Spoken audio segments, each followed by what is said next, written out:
खुशियों के पल जो हमारे जिंदगी को सजाते हैं, जीने की उम्मीद बढ़ाते हैं, वाकई में काफी छोटे होते हैं। और इन खुशियों की चाहत में हम कभी कभी कुछ ऐसा गलत कर जाते हैं जिसका अफसोस ताउम्र हमारे साथ रह जाता है। आज जब दोही की जिंदगी खुशियों से सराबोर है, वही पास्ट की कहानी उसके प्रेजेंट में ग्रहण लगाने को बेताब। तो देखते हैं क्या है ऐसा। लेकिन उससे पहले दोस्तों, जैसा कि आप देख सकते हैं कि 99% दर्शकों ने वीडियोस तो देखे पर सब्सक्राइब नहीं किया। ऐसे में आप सभी व्यूअर्स के सपोर्ट के बगैर भला ये चैनल कैसे बरकरार रह पाएगा। सब्सक्राइब करना, लाइक करना बेशक आपके लिए फ्री है, लेकिन इस चैनल के लिए एक लड़ाई बेसिर पैर तरीकों से, भद्दी भाषा से या ये आता है वो जाता है वाले एक्सप्लेनेशन की भीड़ में सर्वाइवल की लड़ाई। ऐसे में आपसे गुजारिश है कि प्लीज इस बडिंग चैनल को मौका दे, जहाँ कहानियाँ सिर्फ एक्सप्लेन नहीं की जाती बल्कि शब्दों और भावनाओं के जरिए सहेज कर दिलों में उतारी जाती है। और यकीन मानिए इसमें बहुत मेहनत लगती है। So please subscribe and support unofficial show time. एक चर्च जहाँ मैडम जू कुछ कन्फेशन कर रही है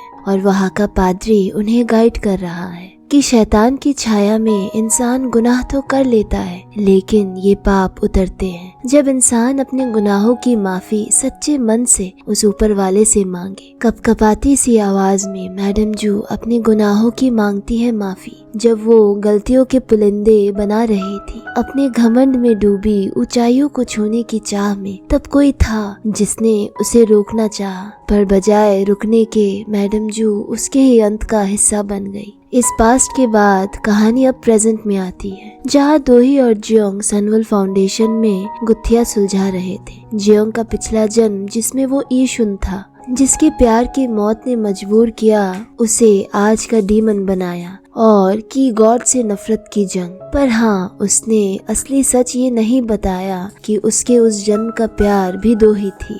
दोही इतना दर्दनाक अंत जानकर दुखी थी, पर उसे क्या पता उस जन्म की वोल्शिम खुद दोही थी, वो किरदार जिसके लिए जियोंग आज का डीमन बना।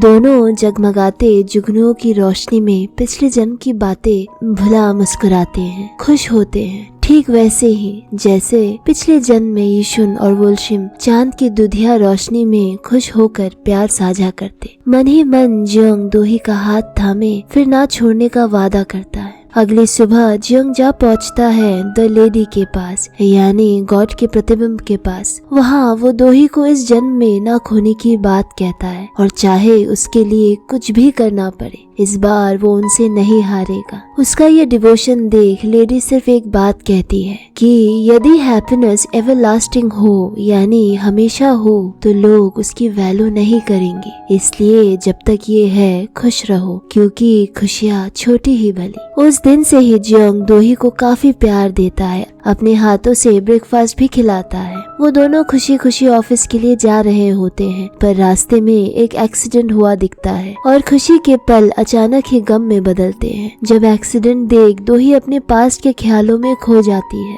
जब उसके पेरेंट्स का भी कार एक्सीडेंट हुआ था। अब किसी कैफे में जियोंग और सियोक एक साथ दिखते हैं, जिनके बीच कभी दोही के लिए कंपटीशन था, उनमें अब दोस्ती है। जहाँ सियोक उसे दोही के पास्ट के बारे में बताता है कि कैसे पेरेंट्स के मौत के बाद वो अपने दूसरे रिलेटिव्स के साथ भी रही, पर मैडम जू के पास आकर ही उसे वो प्यार और अपनापन मिला जो वो डिजर्व करती थी, और उसके चेहरे की हंसी वापस आई, वरना उसने अपने दिल को एक अंधेरे में डुबा लिया होता, दुनिया से दूर। दूसरी तरफ ऑफिस में दोही अपने पेरेंट्स की तस्वीर देख खोई हुई थी। तभी मिस शिन उन्हें एक मीटिंग के लिए बुलाती है, जहाँ मेरा कंपनी के लिए एक ट्रेडिशनल डांस परफॉर्म करवाने का प्लान बनाया जाता है, जिसे सनवल फाउंडेशन ऑर्गेनाइज करेगा और मिस जिन परफॉर्म करेगी। दूसरी तरफ सुकमिन यानी मैडम जू का बेटा बोर्ड ऑफ डायरेक्टर्स और स्टेक होल्डर्स की मीटिंग करवाता है और सबके सामने ये क्लॉज रखता है कि मेरे कंपनी के अंडर जितने भी सब कंपनीज है उन्हें रिस्ट्रक्चर कर एफिलिएटेड कंपनीज के एम्प्लॉइज को पार्ट टाइम वर्कर बनाया जाएगा और फंड हटाया जाएगा। और चूंकि मैडम जो अब डेड है तो उसके वर्ड्स ही फाइनल है, यानी बेटे की मौत के बावजूद एक और सुकमिन कंपनी टेक ओवर कर रहा है। वही दूसरी ओर उसकी वाइफ सेरा डिप्रेशन की ओर रुख कर रही है। उसके हाथों और कलाइयों पर खुद को हर्ट करने के निशान है, जैसे उसके बेटे गायों के शरीर पर उसके पिता के टॉर्मेंट की वजह से, यानी एक आग जो अब उसके दिल को खाक बना रही थी अंदर ही अंदर। पर कहीं तो जिंदगी खूबसूरत हो रही थी, जहाँ चारों तरफ जियोंग और दोही के प्यार की खुशबू फैली हुई थी। आने वाले खतरों से अनजान दोही प्यार के बहाव में थी और जियोंग कम से कम समय में भी प्यार लुटा रहा था। सपने में दोही अपने बचपन के रूप को देखती है, अंधेरों के बीच अकेली सुनसान रोती सी, और जियोंग अपने पावर इस्तेमाल कर उसके ड्रीम में आता है और उसे बाहों में भर उसका गम बांट लेता है और ले चलता है उसे अपनों के बीच एक क्रिसमस सेलिब्रेशन के पल में, जहाँ थे उसके पेरेंट्स और मैडम जू भी। यानी द लेडी को दिए चैलेंज के अनुरूप वो दोही के हर पल को खुशियों से भर देगा। अकेली सी दोही के सपनों में एक खुशनुमा परिवार था, अपनों से भरा, जो हमेशा से दोही का सपना था। अब नींद में खोई दोही के भी चेहरे पर मुस्कान थी। अगली सुबह अब दोही फिर से जियोंग के साथ खुशियों से भरे पल हाथ थामे बिताती है, जहाँ खुशियाँ बिखरी थी हर जगह हर राह पर, उनका वो किस जहाँ सारे पल आकर मध्यम पर जाए। दूसरी तरफ एक और प्यार पनप रहा था, मिस शिन और असिस्टेंट पार्क का। उनके भी प्यार को जियोंग और ऑफिस के लोगों ने नोटिस कर लिया था। जियोंग से एक मुलाकात करने मिस जिन आती है, जिसे पता चल चुका था कि दोही सिर्फ आज की नहीं पिछले जन्म से ही जियोंग का अधूरा प्यार रही है और इसलिए उसकी फीलिंग्स वो हमेशा के लिए अपने दिल में ही दफन कर लेगी और कोरिया से दूर चली जाएगी। जियोंग दोही से प्यार जाहिर करने कुछ फूल ले जाना चाहता है, पर तभी उसकी उंगलियां जल उठती है। उसने इस बीच ध्यान ही न दिया कि उसकी डील की मियाद आ चुकी है। इधर सुआन और दोही को कॉल कर सुकमिन आज के फैमिली डिनर पर इनवाइट करता है, जहां वो एक परिवार की तरह इकट्ठा होंगे मैडम जू की याद में। ये हालांकि दोही के लिए हैरान करने वाला था, पर वो मान जाती है। दूसरी तरफ जियोंग अपने शिकार की तलाश में था और अचानक ही शिकार मिल भी जाता है, पर इस डील को साइन करते वक्त उसके सामने पुराने वाले डॉन का असिस्टेंट आ जाता है और जियोंग की सच्चाई उसे भी पता चलती है कि वो कोई आम आदमी नहीं, एक डीमन है। वो लोग उसके साथ हेल में उसका सर्वेंट बनकर जाना चाहते हैं। जियोंग उन्हें समझाता है कि पहले यहाँ पूरा कब्जा कर लो और फिर मैं तुम सबको ले चलूंगा, और ये कह उन्हें अभी के लिए टाल देता है। अब जियोंग फूल ले आता है अपनी दोही के लिए और उसके हाथों में थमा देता है। हर खुशी के लिए एक फूल, वो खुशी जो गुम हो गई या फिर आने वाली थी। दूसरी तरफ वो आग जो सहरा के दिलो दिमाग में जल रही थी, उसने आज अलग ही रूप ले लिया था। वो अपनी दवाइयाँ एक साथ खाकर सुसाइड करना चाहती है शायद, पर पता नहीं क्यों सुकमिन का लॉकर खोलती है, जहाँ उसे जियोंग की डीमन बुक मिलती है। वो उसे पढ़ना शुरू ही करती है कि तभी सुकमिन आ जाता है और वो बुक उसके हाथों से गिर जाती है। अब शाम में फैमिली डिनर का टाइम आता है, जहाँ सारे मौजूद थे।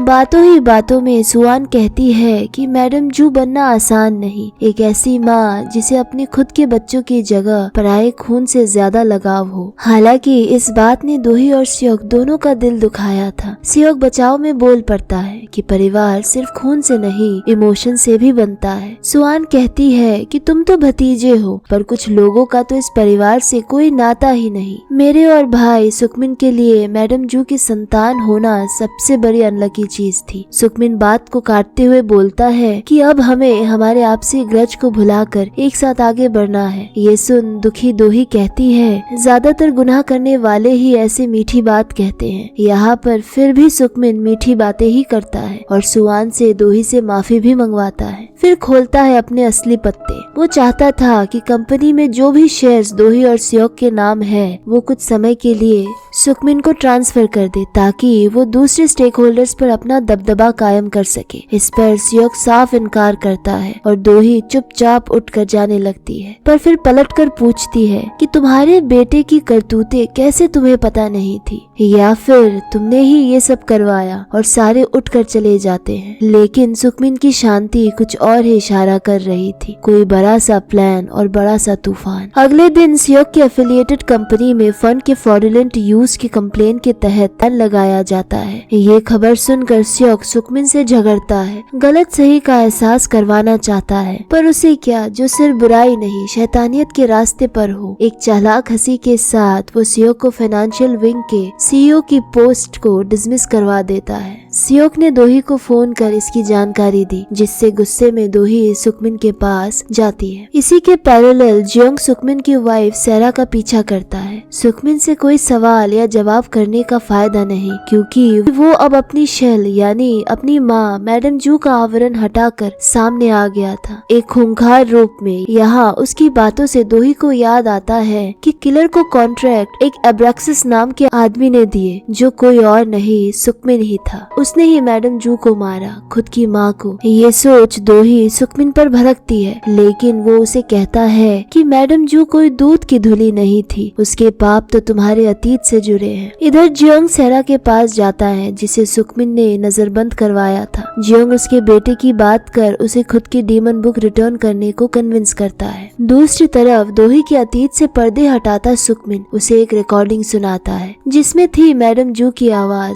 जो दोही के पिता को धमकी दे रही थी कि कंपनी के खिलाफ जाने पर उसका बुरा हश्र हो सकता है। ये कंपनी मैडम जू की मेहनत है, इसके खिलाफ कोई नहीं जा सकता। पर दोही के पिता कहते हैं ये कंपनी हर एक वर्कर की मेहनत है, ना कि सिर्फ उसकी, और वो गलत का साथ कभी नहीं देंगे। और सुकमिन बताता है कि इस आर्गुमेंट के बाद कैसे मैडम जू ने उसके पेरेंट्स की कार का पीछा कर अपने हाथों एक्सीडेंट करवाया। ये मानना दोही के लिए मुश्किल था। ये सब सुनकर दोही अंदर से टूट जाती है और सुकमिन पर अटैक करती है, जिसने उसका गला दबाया हुआ था। और दूसरी तरफ सेरा जियोंग से ये सच्चाई कहती है उसका पति सुकमिन ही है असली परपेट्रेटर, असली कातिल। लेकिन जियोंग के बस का अब कुछ नहीं, क्योंकि दोही अब सीधे जो सुकमिन के गिरफ्त में थी मौत के पहले की चंद सांसें गिन रही थी। तो क्या होगा अब? क्या जियोंग बचा पाएगा अपनी दोही को एक शैतान से जो अपने ही माँ और बेटे का हत्यारा है, या नहीं? देखेंगे हम और आप माय डीमन के अगले एपिसोड में। लेकिन अगर आपने अब तक चैनल को सब्सक्राइब नहीं किया है तो प्लीज सब्सक्राइब करें, सपोर्ट करें और छोटू सा एक कमेंट भी, हमें बहुत खुशी होगी। Thank you so much for watching.